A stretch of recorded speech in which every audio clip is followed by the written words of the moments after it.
Halo teman-teman, apa kabar semuanya? Semoga teman-teman dalam keadaan baik-baik aja. Aku di sini mau membawakan kembali firman Tuhan yang sudah dibawakan Pastor Joanna minggu lalu tentang mau kemana judulnya, sesuai dengan tema kita yaitu budaya melayani. Bagaimana kita mau memberikan budaya melayani kita di dalam panggilan Tuhan. Kita mau belajar teman-teman dari kisah Samuel. Teman-teman bisa buka Alkitabnya masing-masing di 1 Samuel 3 ayat 1 sampai 10. Kita bisa lihat teman-teman di sini bahwa Samuel adalah seorang nabi yang hebat di mana pada saat itu Tuhan memanggil Samuel adalah pada saat Samuel masih berusia remaja, yaitu dia adalah pelayan Tuhan yang dimentori oleh Imam Eli. Samuel dipanggil Tuhan sebanyak 3 kali teman-teman, dan bagaimana Eli mengajari Samuel untuk bisa meresponi panggilan Tuhan dengan baik dan dengan benar. Kita mau belajar sama-sama di sini teman-teman, yaitu nomor 1 adalah be ready, siap-siap. Jadi kita harus siap kapanpun, dimanapun. Tuhan gak lihat pengalaman teman-teman, Tuhan juga gak lihat masa lalu teman-teman, masa lalu aku juga Tuhan gak lihat. Yang Tuhan lihat di sini adalah Tuhan panggil kita, yaitu untuk kepastian dari rencananya Tuhan. Jadi Tuhan sangat percaya sama kita. Tuhan mempercayai kita untuk kita mengambil bagian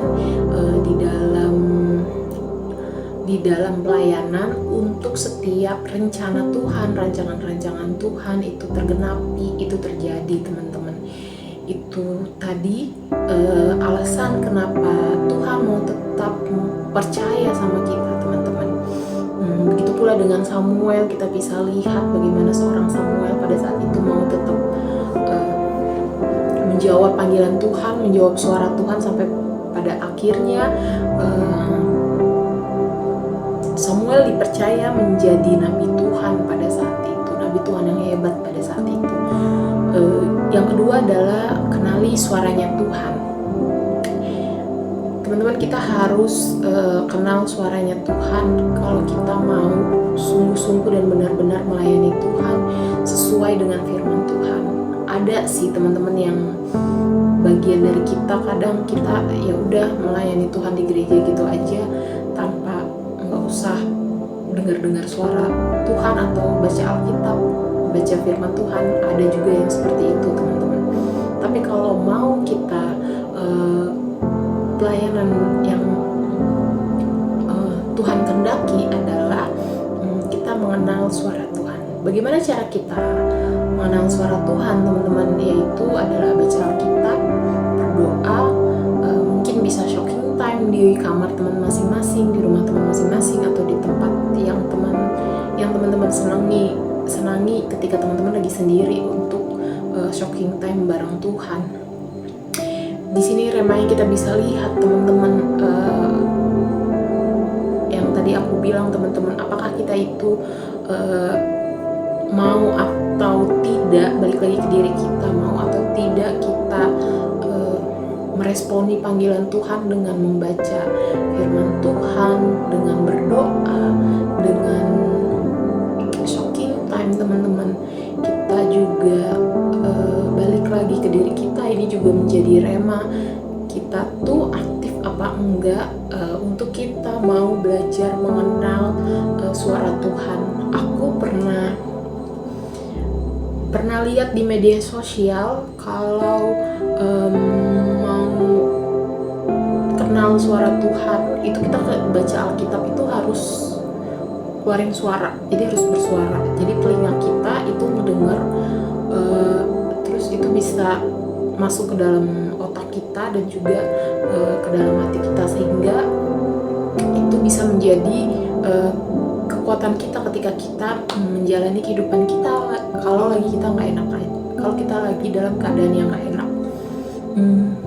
Di ayat 8 teman-teman kita bisa lihat Tuhan panggil Samuel yang 3 kali. Jadi yang pertama, yang kedua, panggilan Tuhan yang pertama, yang kedua itu Samuel mengira bahwa Eli yang memanggil Samuel, tapi yang di ayat 8 ketiga kalinya Samuel menyusul Eli dan bertanya lagi sama Eli apakah Eli yang panggil Samuel atau enggak. Lalu di ayat 9 di situ kita bisa lihat bahwa Eli sadar bahwa ternyata yang panggilan Samuel itu adalah Tuhan. Dan yang seperti tadi aku bilang, bagaimana Eli meminta Samuel untuk meresponi panggilan Tuhan, yaitu adalah dengan menjawab Tuhan di ayat tadi aku bilang di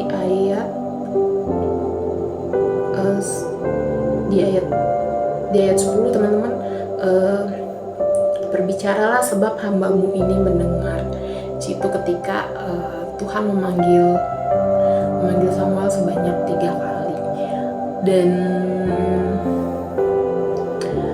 yang ketiga adalah surrender dan obey, berserah dan taat. Ketika kita sudah kenal suara Tuhan dan mendengar Tuhan, kita harus jawab teman-teman. Seperti yang tadi di ayat 10, Samuel menjawab Tuhan dengan berbicaralah sebab hambamu ini mendengar. Dan di ayat 10 di sini kita bisa lihat Samuel mau denger-dengeran sama firman Tuhan, tapi dia juga nggak asal dengar sama firman Tuhan, nggak mau denger-dengeran begitu aja, tapi dia di sini memiliki sikap hati yaitu penuh dengan penyerahan diri sama Tuhan, surrender sama Tuhan. Bukan cuman mau dengar kata Tuhan lalu taat melakukannya, tapi juga ada bentuk penyerahan diri Samuel di sini ke Tuhan. Lalu sebagai remanya, apakah kita siap mau denger-dengeran sama Tuhan, dan kita mau memiliki sikap hati seperti Samuel? Dari kisah Samuel kita bisa lihat Tuhan itu bukan Tuhan yang iseng ya teman-teman, yang manggil kita atau yang menciptakan kita ke dunia ini untuk kita cuman buat asal memenuhi dunia ini aja, untuk kita beranak cucu di dunia ini, enggak. Tapi ada rencana-rencana Tuhan, rancangan-rancangan Tuhan yang kayak tadi aku bilang, Tuhan ciptakan kita ke dunia ini, berarti Tuhan percaya sama kita bahwa kita adalah bagian dari kerajaan surga, yaitu partnernya Tuhan untuk mau melakukan pelayanan yang Tuhan perintahkan kepada kita, untuk kita bisa untuk Tuhan bisa memenuhi dan menggenapi segala rancangannya dan rencananya di dalam dunia ini, untuk dunia ini teman-teman. Teman-teman, kita mau buka teman-teman di Yeremia 29 ayat 11 yang tadi seperti aku bilang, Tuhan itu tahu rancangan mengenai kehidupan kita, yaitu tentang masa depan yang penuh harapan teman-teman. Harapan di sini tuh bukan masa depan yang kaya raya atau masa depan punya uang, enggak, tapi masa depan penuh harapan di sini adalah yaitu tadi masa depan yang penuh harapan di sini adalah janji-janjinya Tuhan di dalam kehidupan kita. Salah satunya mungkin adalah damai sejahtera, ada sukacita di dalam kehidupan kita yang datang daripada sumbernya, yaitu Tuhan. Itu dari Tuhan sendiri teman-teman. Dalam pelayanan, dalam melayani, kita pasti akan ada yang namanya setiap konsekuensi yang nanti akan kita tanggung teman-teman, ketika kita mau taat sama Tuhan, ketika kita mau obey sama Tuhan. Tapi bagaimana kita di sini mau tetap setia sama Tuhan, mau dibawa kemana aja sama Tuhan, yang penting sampai kepada tujuannya. Jadi tujuan Tuhan untuk kita, tujuan Tuhan di dalam kehidupan kita apa? Jadi kita ini mau dibawa kemana teman-teman? Yaitu adalah Tuhan panggil kita melangkah bersama Dia dan untuk mendekat kepada Dia. Jadi teman-teman jangan takut untuk setiap pelayanan teman-teman dimanapun teman-teman berada, dalam keluarga, dalam pekerjaan, dalam area kehidupan teman-teman, dimanapun teman-teman berada. Tuhan pasti pimpin, Roh Kudus pasti pimpin. Yang penting kita mau punya hati yang mau taat dan mau tunduk sama apa yang Tuhan perintahkan, dan kita mau denger-dengeran sama suara Tuhan, teman-teman. Aku udah selesai, teman-teman. Terima kasih, teman-teman. Nanti untuk bahasan lebih lanjut teman-teman bisa bahas kembali di breakout room ya, teman-teman. Sampai jumpa. Selamat malam.